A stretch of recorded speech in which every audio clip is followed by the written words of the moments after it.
Амансыздар ма балалар, қалдарың қалай? Балалар, мынандай бір есеп қарастырайық. Электр чайнек 2 қыздырғыш орамнан тұрады. Қыздырғыш орамдардың біреуін қосқанда су 20 минутта қайнайды, ал екінші жеке қосқанда су 30 минутта қайнайды. Осы екеуін тізбектей және параллель жалғап, оларды бір мезгілде қосса, онда су қанша уақытта қайнайды? Алдымен біз балалар жеке қайнаған кезде жылу мөлшерін есептеп алайық. Q тең болады, Q1 тең болады U1-дің квадраты бөлінген R1 көбейтілген тау 1 Q2 U2-ның квадраты бөлінген R2 көбейтілген тау 2. Бұл жерде балалар бір тоқ көзінің қосып тұр, сондықтан U1 мен U2 өзара тең.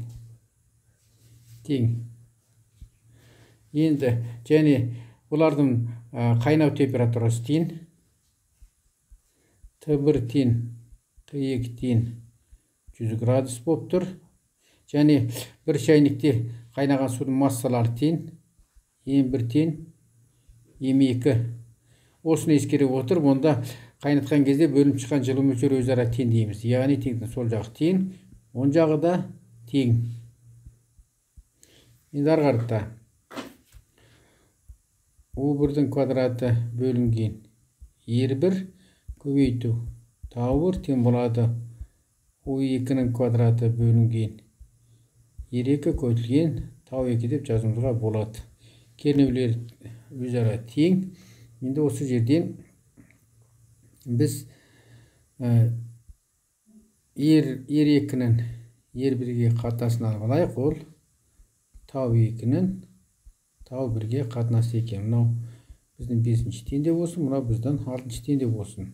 Яғни олардың екі шайнектің кедергілері әртүрлі ғой, соның арасындағы R2 мен R1-дің арасында байланыс формуласын тауып жатырмыз балалар. Яғни 30 минут, біреу жай қайнайды, біреуі ерте қайнайды. 20 минутта қайнап шыға келеді. 20 минут тең болады 1,5. Яғни R2-ның кедергісі өте көп деген сөз. Ол 1,5 R1-ге 1,5 есе артық екен. Содан кейін жай қайнап тұр. Бұны біз 7 деп қоршап қояйық. Енді келесі бізге осыларды бір-біріне тізбектей және параллель жалғаған кезде қанша минутта қайнайды деген негізгі сұрағымыз сол ғой. Енді алдымен тізбектей қайнаған кезде неше минутта қайнайтынын сұрайық. Тізбектей қосқан кезде, жалғаған кезде тізбектей жалғады. Жалғау. Яғни екі кедергіні бізге тізбектей жалғай салды. Бірінші кедергі,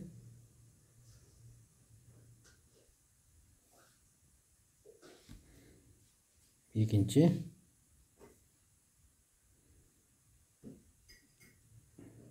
кедергіні бізге тізбектей жалғай салды.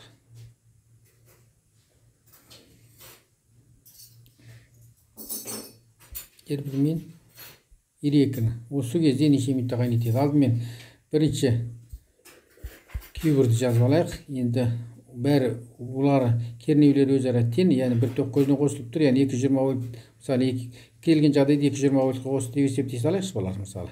Сонда бізге өте жақсы түсінікті болады. Тау 1, бұл біздің 8-ші теңдеу. Енді Q тізбекте жалған кезде жылу мөлшерін жазайық. Сонда U бөлінген R тізбектей көбейтілген тау тізбектей. Бізге осы тізбекте жалған кездегі қанша минутта қайнаған тауымыз керек. Енді алдымен тізбекте жалған кезде кедергіні тауып алайық.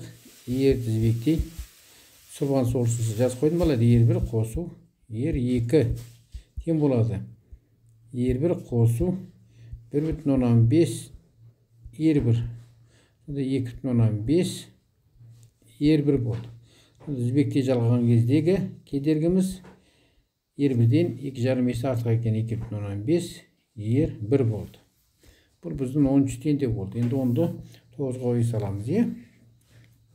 Сонымен тізбекте жалған кезде жылу мөлшері бөлініп шығатын жылу мөлшері формуласын жазайық балар. Сонда U квадрат 2,5 R1 көбейтілген тау тізбекте жалған кездегі уақытты табуымыз керек. Енді ол балар бәрібір тізбекте жалғайық, параллель жалғайық, жеке жалғайық, бәрінде ол 100 градусқа қайнайды, және мысалы шәугім ішінде 3 литр су болса 3 литр су ғана қайнайды. Яғни келген жағдайда қайнаған кездегі бөлініп шыққан жылу мөлшері өзара тең, яғни 8 пен 10-ды теңестіруге болады. Екі жағдайда, келген жағдайда бөлініп шыққан жылу мөлшері өзара тең. Жазып қойдық. Сонымен балалар, U квадрат 2,5 R1 көбейтілген тау тізбекте жалған кездегі уақыт, U квадрат бөлінген R1 көбейтілген тізбекте жалған кездегі тау біріншінің кедергісіне кеткен уақыт. Екеуі де келген жағдайда бір тоқ көзіне қосылып тұр. Сондан кернеулері қысқарады. Осыдан тау тізбекте жалған кезде кеткен уақытты тауып боламыз. R1 мен R1 қысқарады. Сонда 2,5 көбейтілген тау 1. Енді орнына қойып есептей салайық. Яғни екі кедергіні тізбекте жалған кездегі кеткен уақыт 2,5-ті бізде 20 минутқа көбейтеміз. Сонда 50 минут болды. Кедергісі артық кетті. Сондықтан ол жерде тоқтың шамасы аз болғаннан кейін біз көп уақыт қайнатады екенбіз. Қайнатқанға көп уақыт кетеді. Дәлдедік. Б жағдай. Енді параллель жағдайық бұлар.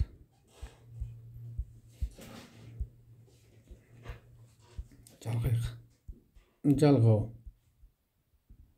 Яғни біздегі екі кедергі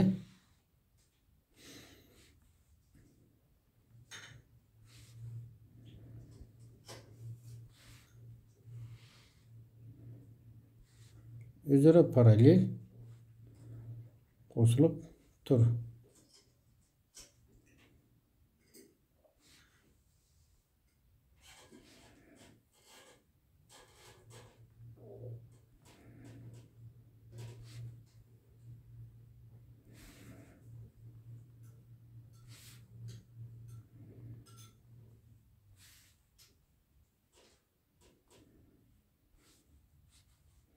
Мынау біздің R1 болсын, мынау біздің R2 болсын. Енді тағы да біз параллель жалғаған кезде бөлініп шығатын жылу мөлшерін жазайық. Онда да тоқ көзіне қосылып тұр, яғни кернеу өзара тең. R параллель көбейтілген тау параллель болады. Бұл біздің 14-ші формула болсын балар, 14-ші формула. Енді параллель жалған кездегі жалпы кедергіні есептеп табайық. R параллель, оны өте жақсы білеміз. R1 көбейтілген R2, R1 қосу R2. R1 көбейту 1,5 R1, R1 қосу 1,5 R1. Тең болады 1,5 R1-дің квадраты бөлінген 2,5 R1 қысқарады. 1,5-ті 2,5-ке бөлсек 0,6 R1. Кедергісі азайып қалды. Көрдіңіздер ме балар? Сонда R параллель жалпы 0,6 R1-ге болды. Оны 14-ші формулаға қоя саламыз. Сонымен параллель жалған кезде бөлініп шығатын жылу мөлшерінің формуласы U квадрат 0,6 R1 көбейтілген тау параллель. Бұл біздің 15-ші формула болды. Ең күбірді жазайық балар. Q1. Өйткені оларда бөлініп шығатын жылу мөлшері бірдей. U квадрат бөлінген R1 көбейтілген тау 1. Бұл біздің бірінші формула ғой. Сонда 16 жасалайық. Мен және айтқам, параллель жалғансын, жеке жалғансын, тізбекте жалғансын. Бұл жерде, яғни суымыз 100 градусқа қайнайды келген жағдайда, және ондағы судағы массалар бірдей, өйткені бәрін бір чайникке қайнатты. Яғни чайникте неше литр су болса, сонша литр, яғни бөлініп шығатын жылу мөлшері өзара тең. Соны тағы да теңестіреміз балалар. Сол жағы тең, оң жағы да тең, өйткені параллель жалған кездегі де бөлініп шығатын жылу мөлшері тең. Сонымен арғыта шығарайық балалар. У квадрат бөлінген 0,6 1 көбейтілген тау параллель тең болады. У квадрат бөлінген 1 тау 1. Сол бір тоқ көзіне қосты. Яғни кернеулері тең. 1 мен 2 қысқарады. Енді осыдан параллель жалған кезде неше минутта қайнайды деген сұраққа оп-оңай жауап бере саламыз. 0,6 тау 1.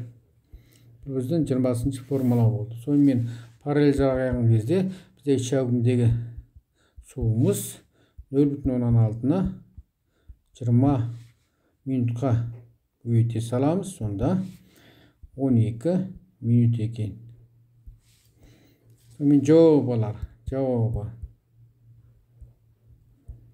Тізбекте екі кедергіні тізбекте жалған кезде онда бізде 50 минут болды. Ал параллель жалған кезде 12 минут болды. Өйткені кедергісі азайып қалды. Кедергісі азайса тоқ күші көп болады. Тоқ күші көп болса, жоулин саны бойынша бөлініп шығатын жылу мөлшері көп болады екен.